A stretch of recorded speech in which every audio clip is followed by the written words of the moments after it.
Bonjour à vous, moi c'est Gabriel. Et moi, Sophia, bienvenue sur Confluence. Aujourd'hui, on plonge dans une vision d'avenir assez radicale proposée par Elon Musk. Oui, tout à fait. On va regarder de près ses idées sur l'intelligence artificielle, les robots humanoïdes et ce qu'il appelle maintenant un revenu élevé universel.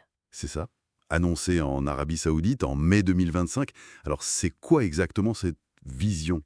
L'idée de base, c'est des dizaines de milliards de robots, un peu style C3PO ou R2D2, qui feraient tout le travail. Tout le travail, carrément.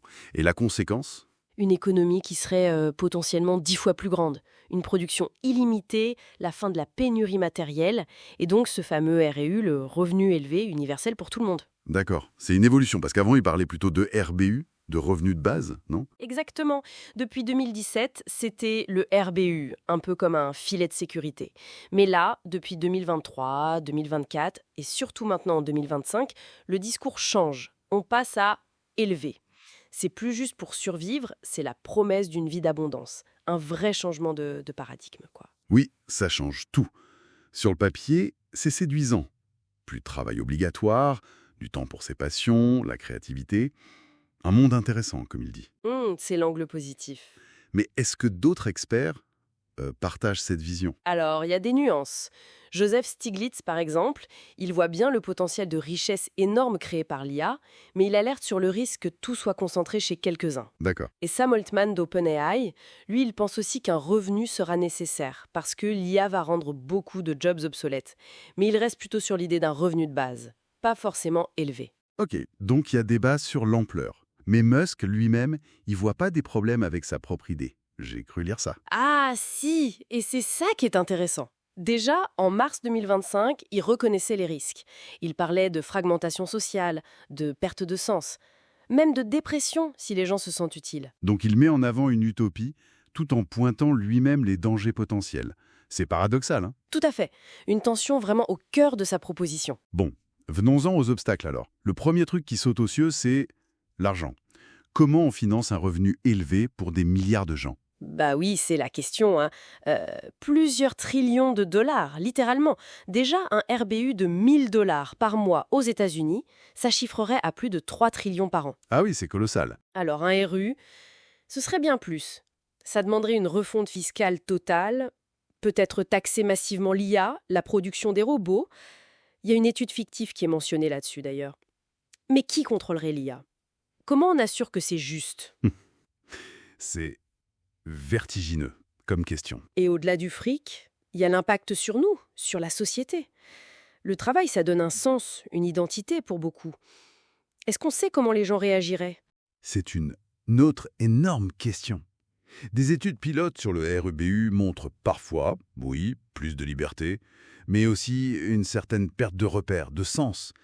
Trouver du sens sans le cadre du travail, c'est pas évident pour tout le monde. Et puis, est-ce que l'IA va vraiment tout remplacer? C'est pas certain non plus. Andrew McAfee au MIT, il nuance ça.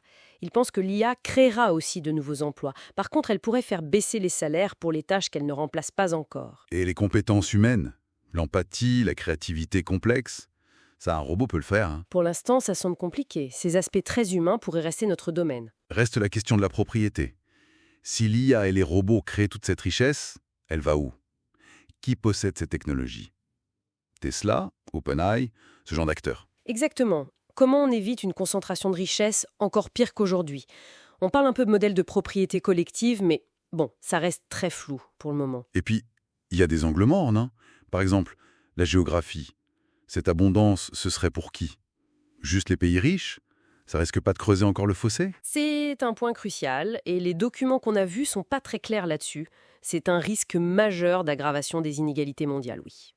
Et le fait qu'il annonce ça en Arabie Saoudite, un pays qui mise à fond sur l'IA, avec des projets comme Neom. Coïncidence? Difficile à dire, mais c'est une question légitime.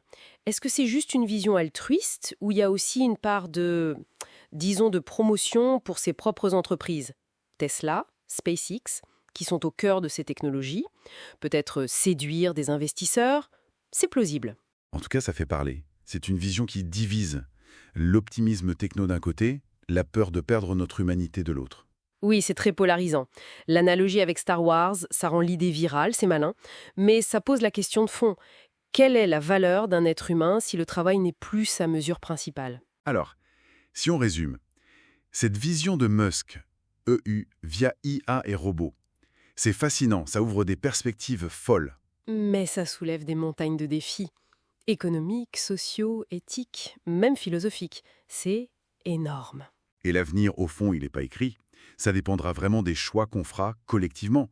Comment on encadre ça?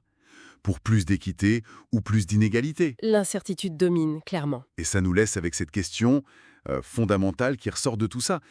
Si le travail disparaît comme activité centrale, Qu'est-ce qui donnera du sens à nos vies? Voilà la grande interrogation. c'est sur cette réflexion qu'on termine notre exploration aujourd'hui sur Confluence. Merci de nous avoir suivis. Si ça vous a plu, n'hésitez pas à aimer, vous abonner et surtout à partager vos propres réflexions en commentaire. À très bientôt.